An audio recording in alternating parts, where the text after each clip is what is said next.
بسم اللہ الرحمن الرحیم۔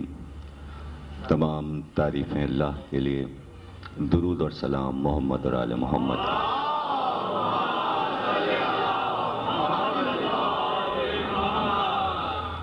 الوداع عشاء کی پہلی تقریر آپ حضرات سماعت فرما رہے ہیں۔ آج کی مجلس کسی حد تک تاخیر سے شروع ہو رہی ہے، اس لیے کہ اس سے پہلے میں حسین آباد ملی سے مجلس پڑھ کے آ رہا ہوں، اور مجلس کے بعد پھر مجلس ہے عباس ٹاؤن میں، لیکن کل سے انشاءاللہ اپنے وقت کے مطابق مجلس شروع ہو جائے گی، اور آپ حضرات ذرا پہلے تشریف لائیں، اس لیے کہ موضوع ایسا ہے کہ تقریر لمبی بھی ہو سکتی ہے، تو یہ نہ ہو کہ 1 بجے رات کو تقریر ختم ہو۔ تو اگر جلدی آ گئے تو ذرا وقت، پہلا ہی وقت زیادہ اچھا ہوتا ہے تقریر کے لیے۔ جب رات زیادہ گزرنے لگتی ہے تو موضوع میں پھر لطف نہیں آتا۔ اب یہ کہ آپ کی مرضی ہے، تو اگر دیر میں آئیں گے تو ہم 2 بجے رات کو چھوڑیں گے آپ کو، تو اس سے پھر یہ بھی ہوگا کہ مسلسل یہاں کی مجلس کے بعد پھر میری مجلسیں، تو ان کی مجلسیں لیٹ ہوں گی۔ پھر جیسے آج ہے، ان کو میں نے 11:30 کا ٹائم دیا تھا جان کر، لیکن ہفتے کی جو مجلس ہے وہ ہے انجمن کی، معین الرضا کی شب بیداری کی۔ انجمنیں جو ہیں وہ چریند ہوتی ہیں، تو ان کے یہاں پہنچنا پڑے گا ٹائم سے، تو پھر تقریر چھوٹی ہو جائے گی اگر آپ وقت سے نہیں آئے۔ یہ ساری چیزیں میں نے فوائد اور نقصانات بتا دیے۔ اجے جو مجلسی لوگ ہیں ان کے لیے تو خیر کوئی مسئلہ نہیں ہے کہ وہ وقت سے پہنچ جائیں گے، اور صرف وہی آ جائیں تو بس کافی ہے۔ مجمع تو آتا رہتا ہے آہستہ آہستہ آہستہ، دوسری تقریر، تیسری تقریر، چوتھی پہ اس کے بعد سڑکیں بھرنے لگتی ہیں اور جگہ ختم ہو جاتی ہے اور دریاں ختم ہو جاتی ہیں۔ دیکھا جاتا ہے پہلی مجلس میں کتنے لوگ آئے۔ یہ تو پرانا دستور بچپن سے دیکھ رہا ہوں میں، کہ پہلی محرم ہوئی، ہاں مجمع بڑھے گا، پھر دوسری، ہاں دیکھیے گا آپ 7 تاریخ سے دیکھیے گا۔ ارے بھائی تو پھر اب تو شب عاشوری آ گئی، اب تو پھر عاشوری ہے، تو اب کون گھر میں بیٹھے گا؟ تو دراصل 8 کو تو یہاں سیلاب آ جاتا ہے، پتہ چلتا ہے کہ پورا کراچی امڑ آیا ہے۔ بات تو جب ہے کہ پہلی مجلس، دیکھیے مزہ اس کو آئے گا جو شروع سے آخر تک سنے۔ موضوع ایسا رکھا ہے ہم نے کہ اگر سامعین دلچسپی لیں گے تو موضوع بہت کارآمد، انتہائی علمی، معلوماتی ہو جائے گا۔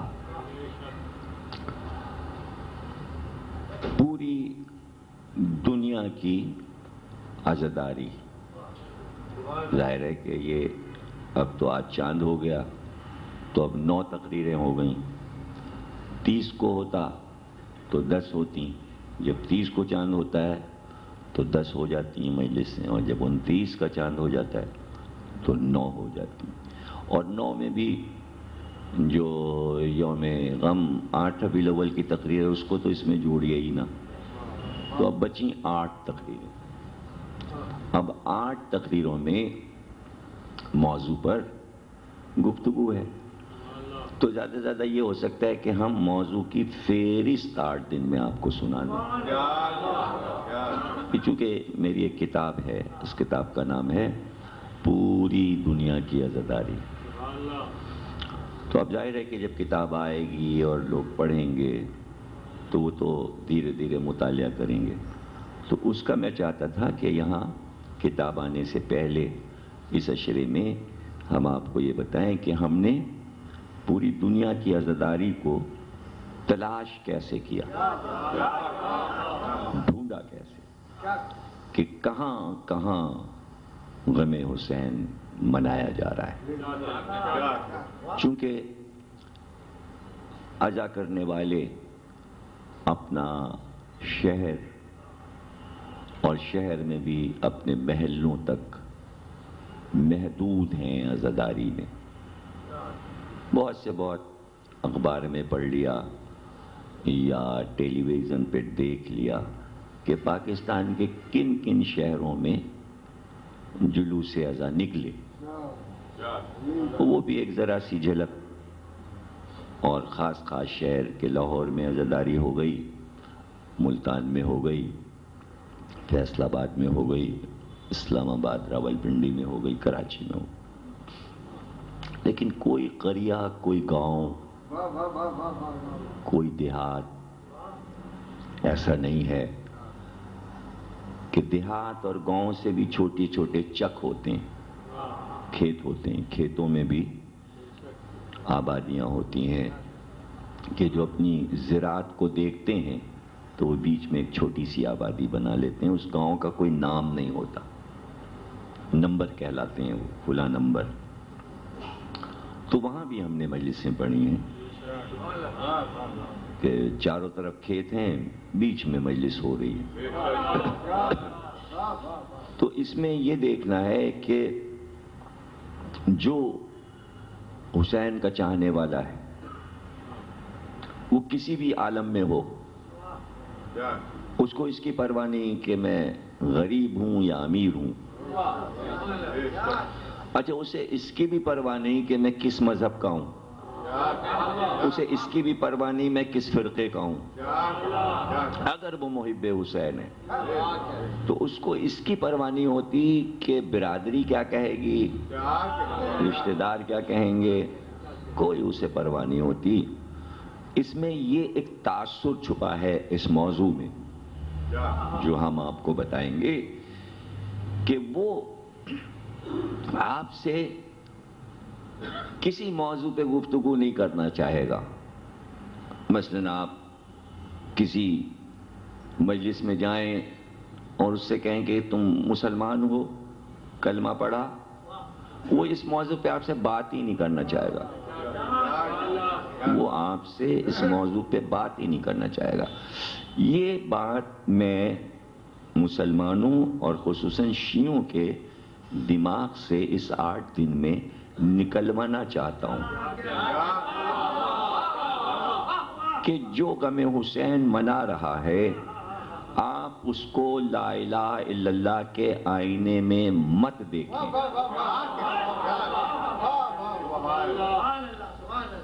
وہ سب چھوڑ دیجئے، امت، لا الہ، تلاوت قرآن، حج، زکوٰۃ، فروع، شریعت، ہدایت، عالم، مجتہد، یہ سب آپ کر رہے ہیں، کرتے رہیے. آپ عامل رہیے. آپ وہاں تک نہ پہنچ سکتے ہیں، نہ آپ انہیں پا سکتے ہیں، نہ آپ اپنی بات انہیں سمجھا سکتے ہیں، اور نہ وہ آپ کی بات سنیں گے. وہ تبلیغی دنیا سے بہت دور ہیں. وہ صرف محبت حسین میں ڈوبے ہوئے ہیں. آپ ان سے پورا دین بھی نہ پوچھیں. کیوں نہ پوچھیں؟ اس لیے کہ یہ آپ کا دین ہے، یہ آپ کا دین ہے. آپ دین سے ہٹ کے حسین کو دیکھیں تو پتہ چلے گا دین ہست تو حسین، وہ بھی تو ایک دین ہے. دین ہست حسین. دیکھیے، آپ اور وہ اقوام جو مسلمان نہیں ہیں، جو شیعہ نہیں ہیں، جو مومن نہیں ہیں اور غم حسین منا رہے ہیں، تو آپ کے لیے کیا حسین ہے اور ان کے لیے کیا حسین ہے، وہ میں فرق بتا رہا ہوں. کہ آپ کے لیے حسین کیا ہیں اور ان کے لیے کیا حسین. ان کے لیے حسین دی ہست حسین، ان کا دین حسین ہے، اور آپ کے لیے حسین کیا ہے؟ دی پناہ ہست حسین. آپ جو دین لیے بیٹھے ہیں اس کو پناہ حسین نے دی، وہ جو دین لیے بیٹھے ہیں اس دین کا نام ہی حسین ہے.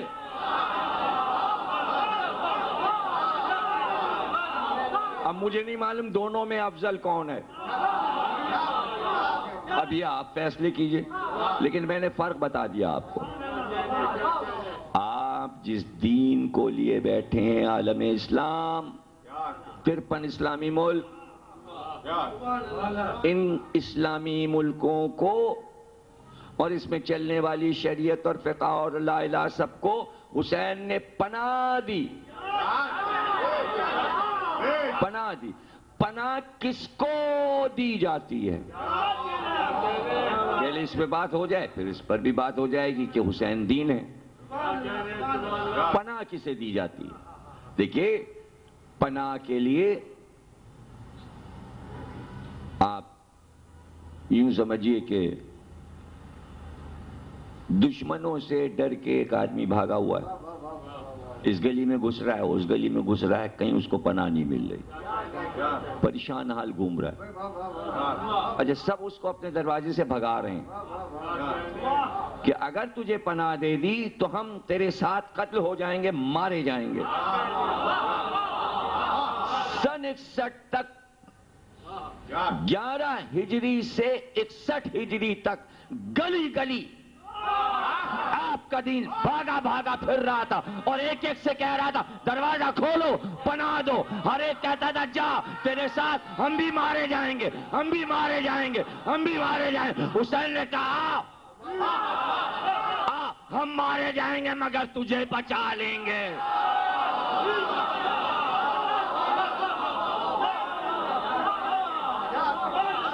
آسان نہیں ہے کسی کو پناہ دینا.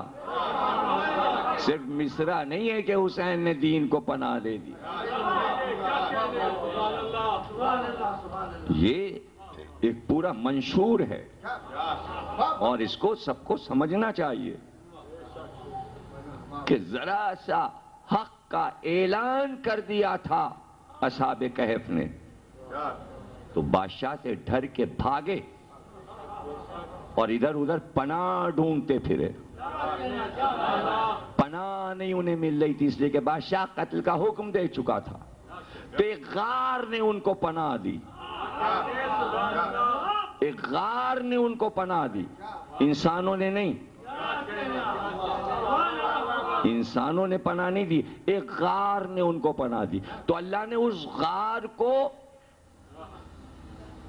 متبرک بنا دیا، زیارت گاہ بنا دیا.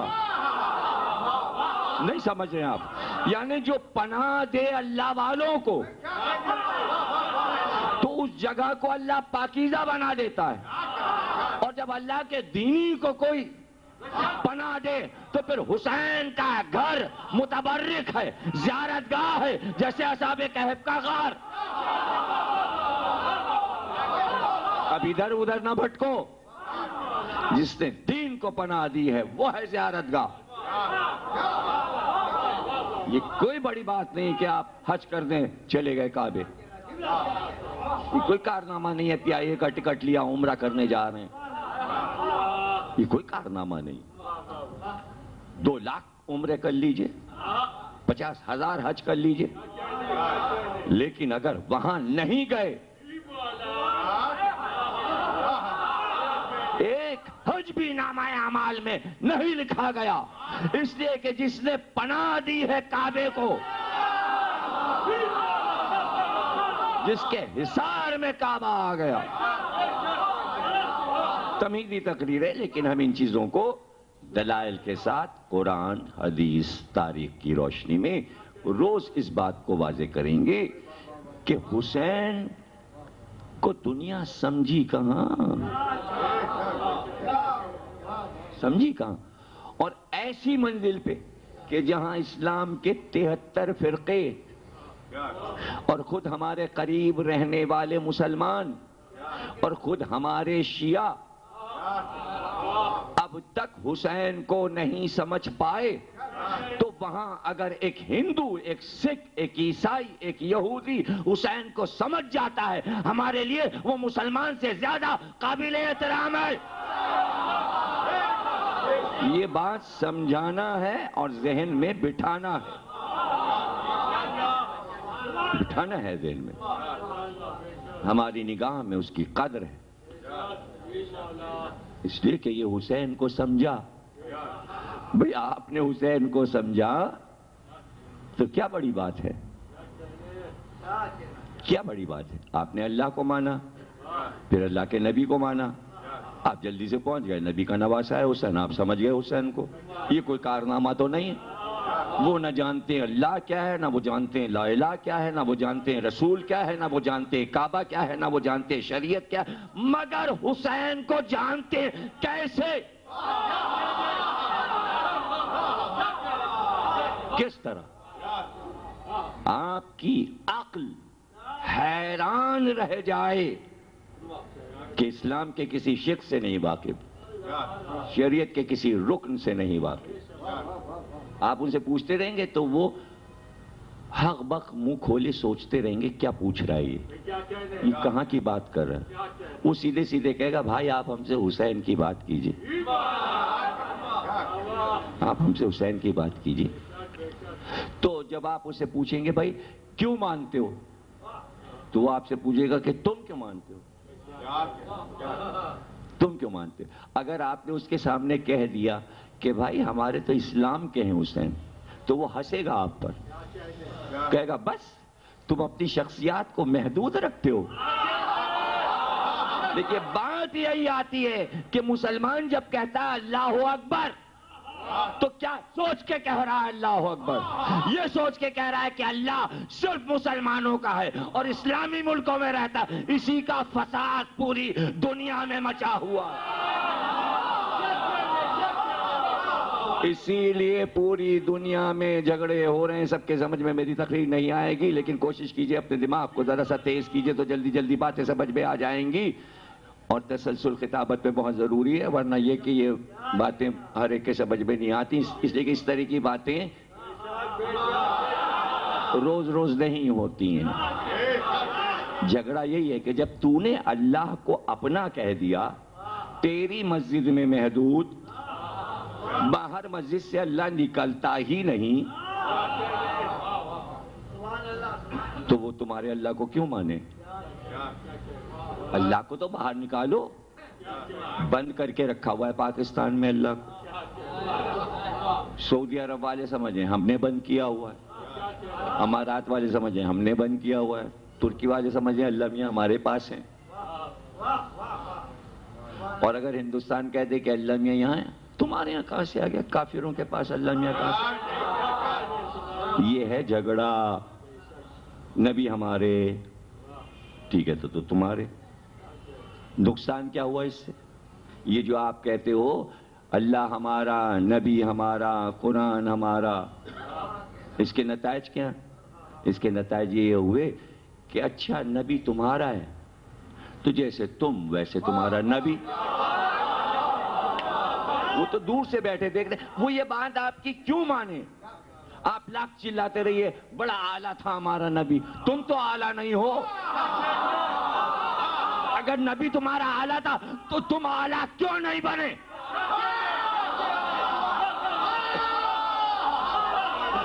اب تک 1400 برس میں تم اچھی قوم کیوں نہیں بنے؟ جب تمہارا اللہ بھی اچھا، تمہارا نبی بھی اچھا، تمہاری کتاب بھی اچھی، تم اتنے برے کیوں؟ چور تم، چور بازاری تم کرو، اسمگلنگ تم کرو، ملکوں میں جا کے دہشت گردی تم کرو، اپنے فرقوں میں تم ایک دوسرے کو قتل کرو، اور تمہیں اچھا کہا جائے، تعریفیں کی جائیں مسلمانوں کی۔ کیوں؟ اس لیے اچھائی کہ ان کی کتاب اچھی ہے تو ان کو بھی اچھا کہو، ان کا اللہ اچھا ہے تو ان کو اچھا کہو۔ آپ انصاف سے بتائیے اچھی قوم ہے یہ؟ کوئی دور، کوئی سا دور اچھا ہے؟ کوئی دور بتا دیجئے کہ بہت پیارا دور مسلمانوں کا گزرا، گولڈن پیریڈ. ہسٹری میں لکھ دیجئے، انہوں نے کہا ہاں مغلوں کا پیریڈ تھا، گولڈن تھا، گولڈن پیریڈ تھا، اکبر کا تھا، شاہ جہاں کا تھا. یہ آتی ہر سال آتی، پہلی مجلس میں ضرور آتی. صلوات پڑھیے گا.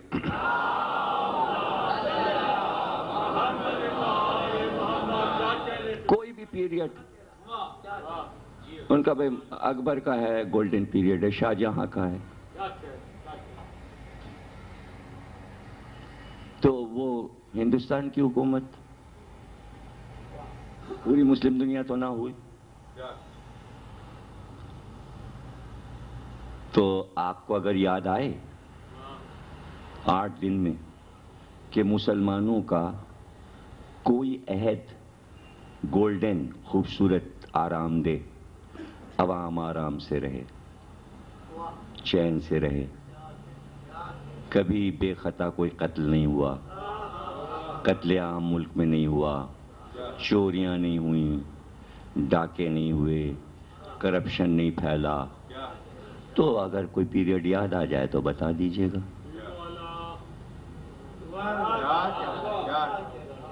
کوئی دور ایسا تو کوئی بھی دور نہیں. آپ کو ڈھونڈتے رہیں گے نہیں ملے گا، کوئی بھی دور نہیں ملے گا آپ کو. اچھا خود سرکار دو عالم نے حکومت تو بنائی نہیں تھی، کوئی سلطنت تو بنائی نہیں تھی، لیکن 23 برس کی زندگی سرکار کی جو گزری وہ بھی گولڈن پیریڈ نہیں ہے. اس لیے کہ 13 برس مکے میں پتھر کھاتے رہے، مصیبتیں اٹھاتے رہے، قید کیے گئے، شیب ابی طالب میں قید رہے، کھانا پینا بند ہو گیا. گولڈن پیریڈ تو نہیں. 10 سال مدینے کے تھے، چلیے کہیے کہ بڑے گولڈن 10 سال گزر گئے. سنہرے دور کہاں سنہرے؟ بدر ہوئی، بدر میں ایک بھائی مارا گیا. احد ہوئی، دوسرا چچا مارا گیا. گھر کا گھر بنی ہاشم کٹنے لگے، زخمی ہوئے احد میں. اس کے بعد لیجئے 5-6 برس بجے، اس میں گھر کے روز جھگڑے دھرے ہوئے. نہ نبی کو باہر چین، نہ اندر چین، نہ گولڈن پیریڈ گھر میں تھا نہ باہر تھا.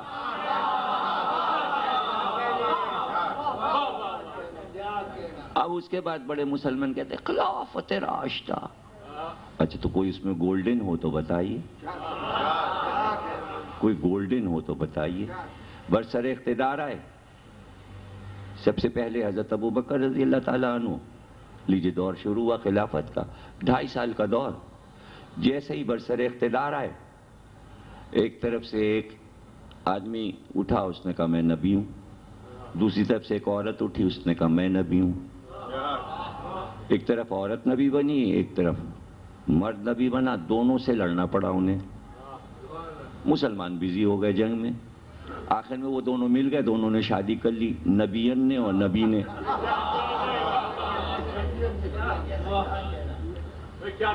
تو جھوٹے نبی آ گئے. پہلا چیپٹر جو ان کا لکھا جاتا ہے حضور کا، سرکار کا، تو اس میں یہی لکھا جاتا ہے کہ جھوٹے نبیوں سے جنگ کرنا پڑی.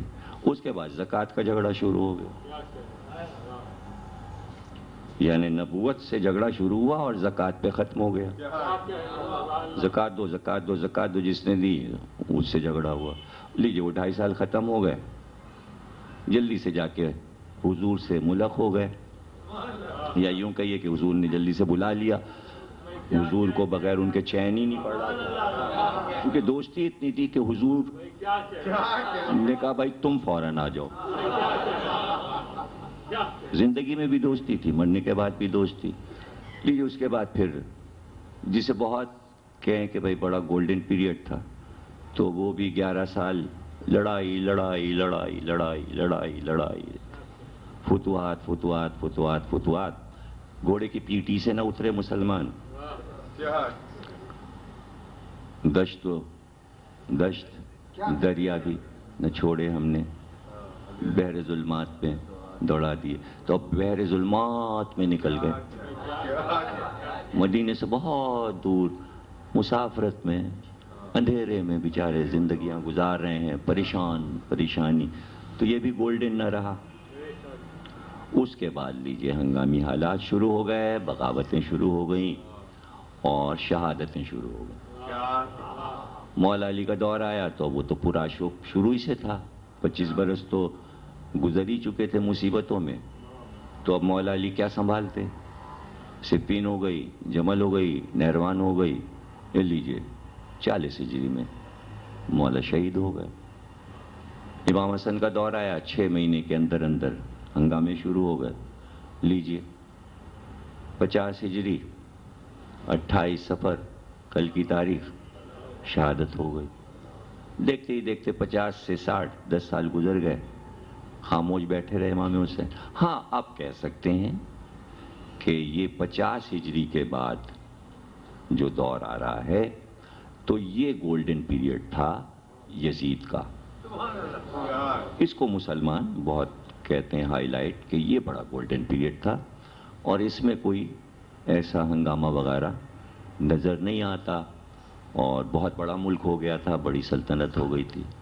تو یہ گولڈن پیریڈ جو تھا اس پہ بھی پانی پھر گیا سونے پہ۔ کربلا کا واقعہ جو ہو گیا تو بن تو جاتا گولڈن پیریڈ اگر یہ کربلا کا واقعہ نہ ہو جائے۔ اس کے بعد پھر وہ 3 سال کے بعد یزید مر گیا، اس کا بیٹا آیا، اس نے کہا بھائی مجھے نہ یہ گولڈ چاہیے اور نہ سلور چاہیے، یہ تو جو بھگت چکے وہ بھگت چکے بھائی، یہ تو بہت کانٹوں کا بستر ہے، مجھے تو نہیں چاہیے۔ اب کیا ہو کس کو کیا کریں کیا نہ کریں، مسلمان بغیر سرپرست کے۔ بہرحال ڈھونڈ ڈھانڈ کے 90 سال کا ایک بوڑھا مل ہی گیا مروان، اور وہی بیچارہ تھا بڈھا، اور وہ کوئی بھی تھا نہیں، جوان تھا ہی نہیں سر۔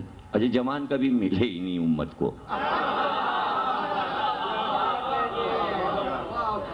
اور یہ ملا بھی تو 95 کا۔ اس کے بعد پھر اس کے 5-6 بیٹے، پھر عباسی آ گئے، مار کاٹ برابر کیا بنی امیہ کو، جنگیں، عباسی آ گئے، پھر جنگیں، فساد اور یہ، اور اس کے بعد ہلاکو آ گیا، چنگیز خان اور ہلاکو کا دور آ گیا۔ تو نام ہی سے ظاہر ہے کہ خون کے دریا بہہ رہے ہیں، اور جب ایسے مسلمان ہو جائیں گے ہلاکو جیسے تو ہلاکتوں کے علاوہ اور کیا ہوگا؟ تو یہاں تک گھسیٹ گھساٹ کے مسلمان لے آئے قائد اعظم تک، اور بغیر ہنگاموں کے پاکستان بھی نہ بنا۔ حالانکہ سیدھا پارٹیشن تھا صاحب، یہ تھوڑا سا حصہ ہمیں دے دیجئے، آپ ادھر رہیے، اور کسی کو امید وہم و گمان بھی نہیں تھا، سب سمجھتے تھے گولڈن پیریڈ آ گیا، ملک مل گیا، گولڈن پیریڈ آ گیا۔ لیکن وہ گولڈن پیریڈ ایسا تباہ ہوا سن 47 میں کہ جناب وہ قتل و غارت ہوا، وہ مار پیٹ ہوئی دہلی سے لے کے امرتسر تک، کہ اب تک رو رہے ہیں اس کہانی کو کہ 47 میں کیا ہوا تھا۔ اچھا چلیے بھائی، قربانی دے کے بن گیا، اب گولڈن ملک تو مل گیا، لیجئے بنتے ہی ہنگامے شروع ہو گئے، قائد اعظم سے سب نے آنکھیں پھیر لیں، وہ کہتے کہتے مر گئے کہ بھیا ہم بھی تو ہیں، ان کا ہوں گے آپ۔ وہ زیارت میں کوئٹے میں ان کو رکھ دیا شوکیس میں، جب وہ وہاں مر گئے تو میت کراچی لے آئے، اور لا کے یہاں ایک گول گنبد سا بنا کے انہوں نے کہا بھائی یہ تھے بانی، اور اب کام شروع ہو گیا۔ قائد اعظم کے مقبرے کے سامنے سے بندر روڈ سے لے کے اور کراچی کی جہاں تک حدود جاتی ہیں سمندر تک، کہ قائد اعظم کو دکھایا دیکھیے آپ نے یہ جو گولڈن ملک بنایا تھا، یہ دیکھیے اسکندر مرزا کا گولڈن پیریڈ، اور یہ دیکھیے ایوب کا گولڈن پیریڈ، اور یہ دیکھیے یہ خان کا گولڈن پیریڈ، اور یہ دیکھیے اب جناب بھٹو صاحب کا گولڈن پیریڈ، اور اب یہ دیکھیے ضیاء الحق کا گولڈن پیریڈ، اور اب ظاہر ہے کہ جنرل مشرف صاحب آ گئے، تو اس کو گولڈن پیریڈ کہہ سکتے ہیں۔ گولڈن پیریڈ اس کو کہتے ہیں کہ جس میں ملک میں دہشت گردی نہ ہو اور قتل و غارت نہ ہو۔ یہ پوری تاریخ میں نے 10 منٹ میں آپ کو مسلمانوں کی سنا دی، اس لیے کہ آپ کو نہیں یاد تھی، یاد تو تھی، تسلسل سے میں نے بتا دی، اس لیے بتا دی کہ اس میں کہیں گولڈن پیریڈ آ رہا ہو، مسلمانوں کا کوئی خوبصورت دور آ رہا ہو تو وہ بتا دیجیے۔ یہ قصر مسیب میں ہم اور آپ بیٹھے ڈسکس کر رہے ہیں، تو یہ صرف ہم کو اور آپ کو معلوم ہے، یہ بش کو نہیں معلوم، یہ ٹونی بلیئر کو نہیں معلوم جو ابھی ہم نے 10 منٹ سنایا ہے، یہ یورپ والوں امریکہ والوں کو نہیں معلوم، آپ سے زیادہ ان کو پتا ہے کہ ان کے یہاں کبھی گولڈن پیریڈ آیا ہی نہیں، آئے نہیں۔ تو اب ذرا یہ سوچئے، آپ سمجھئے اس بات کو کہ وہ دیکھیں ہوتا کیا ہے، بولتے ہیں نا کہ پھوک پھوک کے پیتا ہے، یہ سنا ہے نا محاورہ، تو وہ دور سے بیٹھے دیکھتے رہے کہ یہ حکومت کس طرح کرتے ہیں، تو ان مسلمانوں کے تجربات کی روشنی میں کہ یہ کہاں کہاں ناکامیاب ہوئے، اس سے ہمیں بچنا ہے، اس طرح وہ اپنے حکومت کو، اپنے پیریڈ کو، اپنے ملک کو سجاتے چلے گئے۔ یہ جس کو جمہوریت کہہ رہے ہیں، اس میں کیا خامیاں ہیں ہم یہ نہ ڈالیں، ان کے معاشرے میں کیا گڑبڑ ہوئی ہم وہ نہ کریں، ان کیا فرقہ واریت ہے ہم فرقوں کا سسٹم ہی ختم کر دیں، ان کے یہاں قرآن پہ اختلافات ہیں ہم اپنی بائبل کو گھر گھر پہنچا دیں، تبلیغ یہ بھی کرتے ہیں لیکن ان کا طریقہ تبلیغ جو ہے ہم اس کو بدل دیں، یہ تبلیغ کسی اور طریقے سے کرتے ہیں ہم تبلیغ کسی اور طریقے سے کریں گے، ہماری تبلیغ یہ ہے کہ ہمارے مذہب میں آنے کے بعد تم امن میں رہو گے، تمہاری جان کو خطرہ نہیں رہے گا، اور اگر مسلمان رہو گے تو ہر وقت جان سولی پہ لٹکی رہے گی، یعنی ایک مسلمان دوسرے مسلمان سے ڈر رہا ہے، اور اپیلیں روز جنگ میں آ رہی ہیں، بریلوی گروپ کہہ رہا ہے سب ہمارے اوپر ظلم ہو رہا ہے، شیعہ تو خیر بولتے ہی نہیں، وہ تو بولتے ہی نہیں، شیعہ یہ ظاہر ہی نہیں کرنا چاہتے کہ کبھی ان پہ ظلم ہوا، اس لیے بیان ہی نہیں دیتے، وہ کہہ رہے ہیں ہمارے اوپر کبھی ظلم ہوا ہی نہیں، ہمارے اوپر کہاں ظلم ہوا، ہمارے اوپر کوئی ظلم، اس لیے کہ بھئی ہمارا نفس بک چکا ہے اور ہم مارے ہی نہیں جاتے،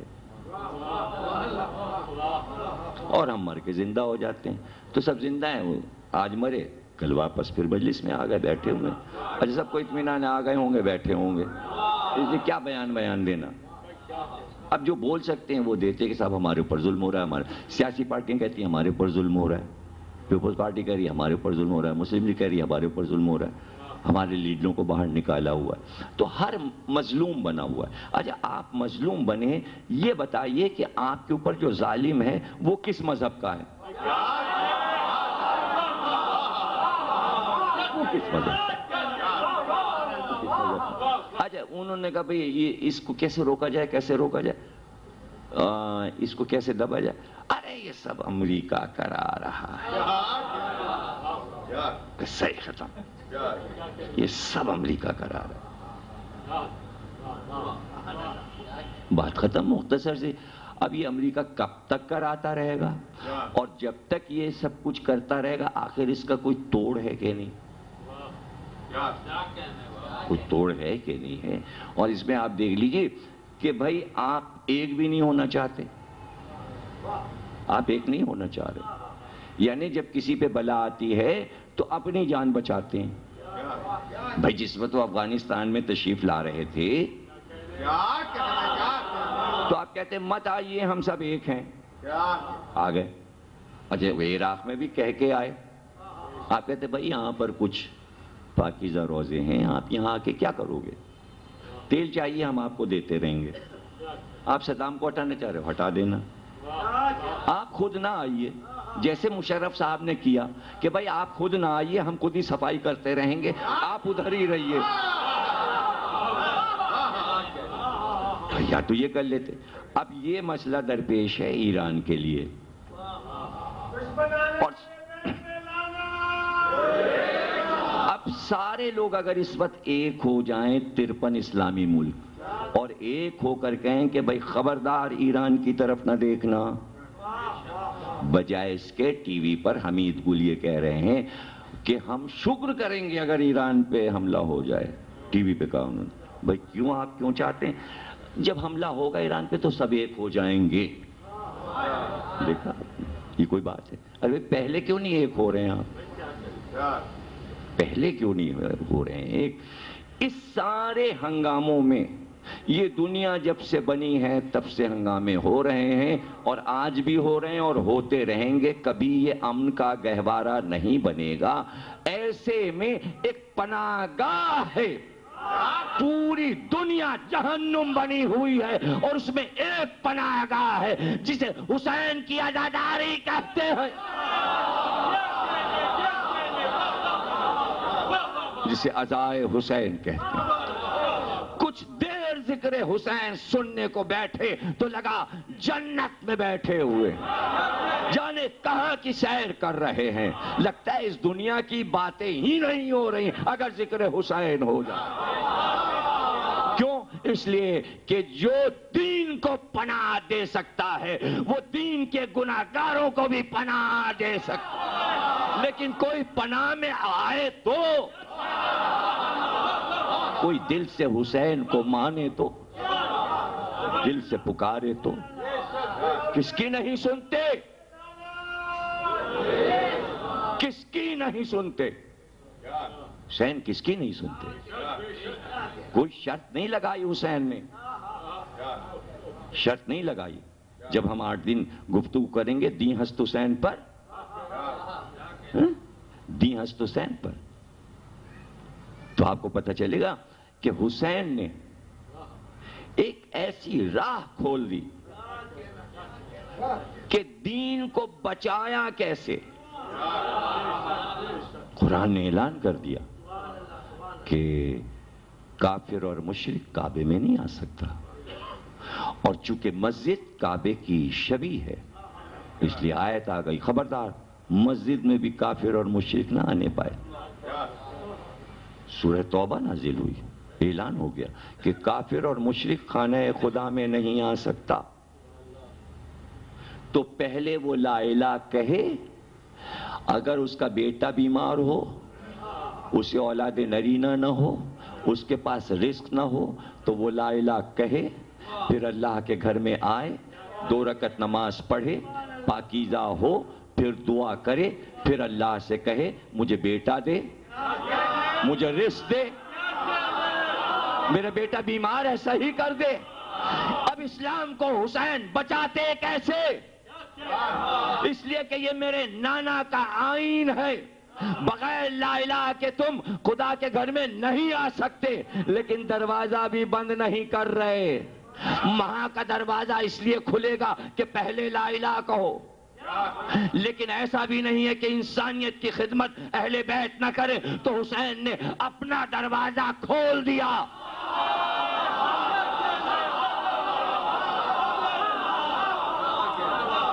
اب آپ کہیں گے یہ کیا ہے؟ یہاں کوئی شرط نہیں، مجلس میں کوئی بھی آئے، کافر آئے، مشرک آئے، کوئی بھی آئے، امام باڑے میں کوئی بھی آئے، امام باڑے کے دروازے بند نہیں ہیں۔ مثلا آپ لکھنؤ میں چلے جائیے آصف الدولہ کے امام باڑے میں، اندر آپ داخل ہوں گے 2 صحن بڑے بڑے طے کر کے، کافی واک کرنا پڑے گا آپ کو 20 منٹ 25 منٹ، پھر اندر آپ داخل ہوں گے۔ اندر جیسے ہی داخل ہوں گے سب سے پہلے مسجد آئے گی، جمعہ مسجد، آصفی مسجد، اس کے اوپر بڑا سا بورڈ لگا ہے، کوئی عیسائی، یہودی، ہندو اس کے اندر داخل نہیں ہو سکتا، سوا مسلمان کے اس مسجد میں کوئی داخل نہیں ہو سکتا۔ اور اس کے بعد نیچے ایک اور نوٹ ہے، اور مسلمان بھی بغیر نالین اتارے اندر نہیں جا سکتے۔ دونوں کے لیے شرط لکھی ہے. لیکن جب آپ اسی جگہ آگے بڑھ کے سامنے امام باڑہ دیکھیں گے تو امام باڑے پہ کوئی بورڈ نہیں لگا. تو اب جانے والا مسجد کے سامنے سے گزر جاتا ہے. ہندو بھی گزر گیا, عیسائی بھی گزر گیا, یہودی بھی گزر گیا, سکھ بھی گزر گیا, صرف دیکھتا ہوا حسرت سے کہ اندر نہیں جا سکتے. لیکن جب وہاں وہ پہنچا اور جب اندر داخل ہو گیا, اس نے تعزیہ بھی دیکھ لیا, تابوت بھی دیکھ لیا, علم بھی دیکھ لیا, تو اسے کتنا فخر ہوگا اور اسلام کی بین الاقوامیت سمجھ میں آئے گی کہ برہمن اپنے پنڈت اپنے مندر میں نہیں جانے دیتا مسلمان کو. نہیں سمجھے آپ؟ نہیں, یہودی سینگاگ میں نہیں جانے دیتا مسلمان کو. لیکن واہ رے حسین کہ ادھر سامنے سے گزر آئے, اگر ادھر جانے کی حسرت ہے جاؤ, مگر میرے نانا کا کلمہ پڑھو تو جاؤ. مجھ سے ملنا ہے تو ادھر آ جاؤ, مجھ سے ملنا ہے تو ادھر آ جاؤ. یہ ہے کیا؟ یہ ہے کیا؟ یہ اللہ کا گھر, یہ حسین کا گھر. ادھر سے آدمی گزر کے جا رہا ہے, اندر جا نہیں سکتا, اور وہاں اندر پہنچ گیا. تعزیہ بھی چھو سکتا ہے, علم بھی چوم سکتا ہے, بیٹھ بھی سکتا ہے ممبر کے پاس, فرش پہ بھی بیٹھ سکتا ہے, وہاں کوئی روک ٹوک نہیں ہے. یہ کیا ہے؟ اب یہ کیسے سمجھاؤں میں آپ؟ پاکستان کی ہے ایک حکومت, صدر ہیں مشرف صاحب, وزیر اعظم شاید آج آئے ہوئے ہیں, کیا نام ہے پورا ان کا؟ کون عزیز؟ شوکت عزیز صاحب وزیر اعظم. پھر اس کے نیچے آ جائیے وزیر خارجہ, وزیر داخلہ, فلانے, سب پوری کیبنٹ اسمبلی. کیا آپ میں سے کوئی آدمی اپنی بات کہنے کے لیے مشرف صاحب کے پاس جا سکتا ہے؟ نہیں جا سکتا. نہیں جا سکتا. شوکت عزیز کے پاس جا سکتا ہے؟ نہیں جا سکتا ہے. نہیں مل سکتے, آپ وہاں نہیں پہنچ سکتے. اپنی بات کہنے کے لیے آپ نہیں جا سکتے. چاہے آپ کے پینشن کا مسئلہ ہو, تنخواہ بڑھانے کا مسئلہ ہو, ٹرانسفر کا مسئلہ ہو, بجلی کا بل ہو, گیس کا بل ہو, ٹیلی فون کا بل ہو, ہزاروں مصیبتیں روز بھری ہوئی ہیں. آپ ایک بھی شکایت کرنے وہاں نہیں جا سکتے, نہیں پہنچ سکتے. تو آسانی کے لیے اچھی حکومتیں کیا کرتی ہیں؟ سب آ جائیے گا, وہ کھلی کچہری لگے گی. کھلی کچہری میں آپ اپنی درخواست دے دو, آپ زبانی کہہ دو. اب کھلی کچہری حکومت کا ہی کوئی نمائندہ لگائے گا, وہاں آ کے کہہ دو. وہاں تم جا نہیں سکتے. یہی ہے اسلام. حکومت ہے اللہ اور نبی کی, وہاں تم داخل ہو نہیں سکتے. حسین نے کھلی کچہری لگائی, جو کہنا ہے ہم سے کہو, ہم اللہ کو بتائیں گے, ہم نبی کو بتائیں.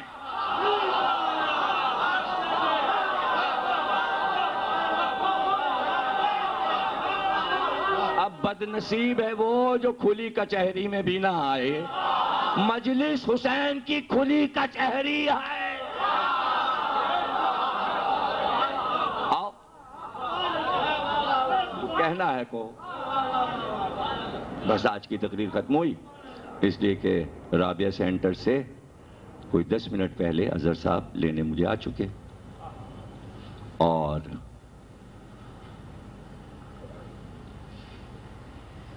یہ دل کی گہرائیوں سے اور محبت کی نظر سے جب آپ سمجھیں گے تو یہ باتیں سمجھ میں آئیں گی. یہ ہر ایک کے سمجھ میں باتیں نہیں آتی, جو غور سے سنتا ہے اس کے سمجھ میں آتی.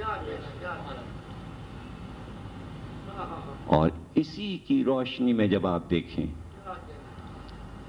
کہ راہب نے آ کے نبی سے کہا بیٹا دیجئے. اب نبی کو کیا کہنا چاہیے تھا کہ لا الہ کہہ لے تو میں اللہ سے کہوں.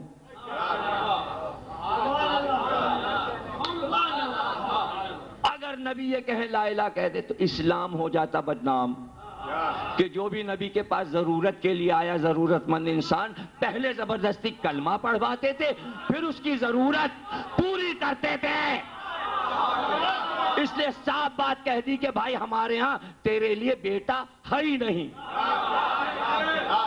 تیرا اپنا خدا ہے، گاڈ ہے، جا کے چرچ میں کہنا تو میرے خدا کو کم مان رہا ہے، جو قرآن نے خدا دیا ہے کہاں مانگ رہا ہے؟ حسین نے دیکھا کہ اللہ اور نبی کا دروازہ غیر مسلم پہ بند ہوا، حسین نے دروازہ کھولا کہ بیٹا میں نے دیا،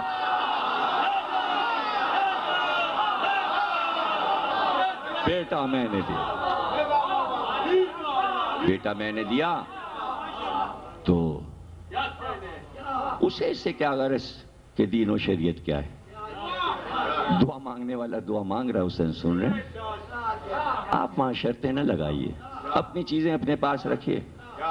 یہ دعا ہے کہ فاطمہ لڑکی 4 برس کی امریکہ میں زیر علاج ہے، اس کے لیے دعا کریں بوسیلہ جناب سکینہ،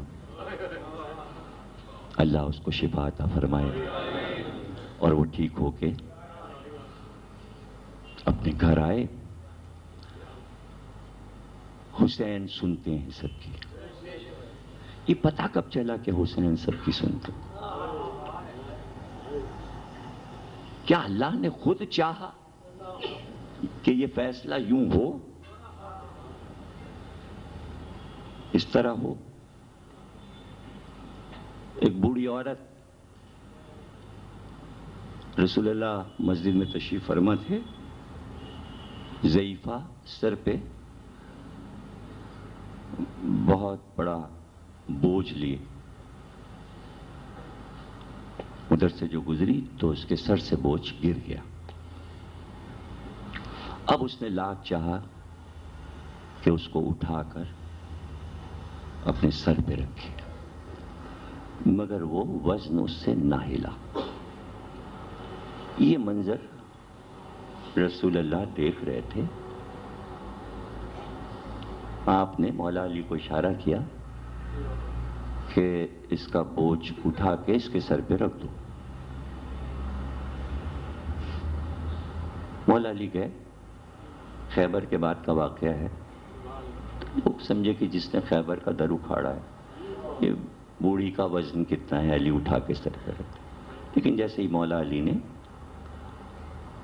ہاتھ لگایا تو وہ بوجھ اپنی جگہ سے ہلا بھی نہیں۔ کہتے مولا علی جلال میں آ گئے، اور رسول اللہ اس منظر کو دیکھ کر آگے بڑھے اور آپ نے کہا علی ہٹو میں اٹھاتا ہوں، اور آپ نے جب زور لگایا کہ اٹھا کے اس کے سر پہ رکھ دیں تو حضور کی انگلیاں زخمی ہو گئیں، خون بہنے لگا، لیکن وہ بوجھ نہیں اٹھا۔ وہ وہی وقت تھا کہ حسین کھیلتے ہوئے آئے اور کہا نانا ہٹیے آپ، میں یہ بوجھ اٹھاتا ہوں۔ تو نانا نے کہا حسین تمہارے باپ فاتح خیبر سے نہیں اٹھا، تمہارے نانا محمد سے یہ وزن نہیں اٹھا، تم تو بھی بچے ہو۔ کہا نانا کوشش کر کے دیکھتے۔ آگے بڑھ کے امام حسین نے اس بوجھ کو ہاتھ سے جو اٹھایا تو کہتے ہیں کہ اس کو ہاتھ پہ لے کے آپ نے جب اٹھایا تو وہیں سے زانو پہ لیا، اور زانو پہ رکھ کے پھر جو اٹھایا تو پھر بوڑھی کے سر پر تھا، اور وہ لے کے سامان چلی گئی۔ نانا نے دوڑ کے حسین کو گود میں بھر لیا، خوب پیار کیا، لپٹا کے پیشانی چومی، آنکھیں چومی، رخسار چومی۔ حسین حسین یہ میں نے کیا دیکھا؟ جبریل امی آئے اور کہا کہ یہ بوڑھی نہیں تھی، یہ ایک ملک تھا، اور جو اس کا بوجھ تھا یہ ایک امانت ہے، اس کا نام ہے بار شہادت۔ یہ آپ سے نہیں اٹھا، یہ علی سے نہیں اٹھا، اللہ نے مقدر کر دیا تھا کہ اس وزن کو صرف حسین اٹھا سکتا۔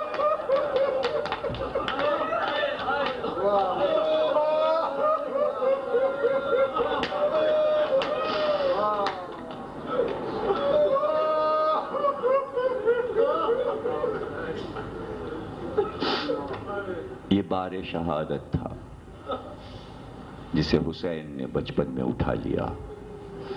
بس جناب آپ کے لیے دعا کہ آپ سلامت رہیں، گھر سب کے آباد رہیں۔ جو اولاد نرینہ نہیں رکھتے اللہ انہیں اولاد نرینہ عطا فرمائے، جو بے روزگار ہیں انہیں رزق عطا فرما۔ تقریر کے آخری جملے مصائب کے عرض کر رہا ہوں۔ یہ تو دنیا تھی جہاں محضر شہادت آیا تھا تو حسین 5 برس کے تھے۔ ہمارے علماء، ہمارے عرفاء نے لکھا کہ عالم نور میں جب اللہ نے آواز دی تھی الست بربکم، آیا الست نے آ کے بتایا کہ خلقت آدم سے پہلے اللہ نے اپنی خلقت کو جمع کر کے سب سے وعدے لیے تھے۔ جب تمام انبیاء سے وعدے لے چکا، خاتم سے بھی وعدے لے چکا، علی اور حسن سے بھی وعدے لے چکا، اب حسین بارگاہ الہی میں تھے۔ یہ سب کے نور تھے، یہ سب کی ارواح تھیں اور عالم نور میں گفتگو تھی۔ لکھتے ہیں بڑے بڑے علماء کہ آواز صرف آ رہی تھی اور پورا عرصے عالم زر عالم ہو گونج رہا تھا ایک ہاں سے ہمیں منظور ہے، ہمیں منظور ہے۔ سننے والے انبیاء تھے، اولیاء تھے، اوصیاء تھے، ملائکہ مقربین تھے، ہر مخلوق اللہ کی جمع تھی اور ادھر سے آواز آ رہی تھی حسین وطن چھوڑنا پڑے گا، پروردگار منظور ہے۔ ادھر سے روح حسین بول رہی تھی، ادھر سے روح حسین بولتی جا رہی تھی حسین تمہیں گھر لٹانا پڑے گا، میرے مالک منظور ہے، پیاسا رہنا پڑے گا، مالک منظور ہے، بھتیجے کا لاشا پامال ہوگا، مالک منظور ہے، جوان بیٹا سینے پہ برچھی کھائے گا، مالک منظور ہے، برابر کے بھائی کے بازو کٹیں گے، مالک منظور ہے، 6 مہینے کے بچے کے گلے پہ تیر پڑے گا، مالک منظور ہے۔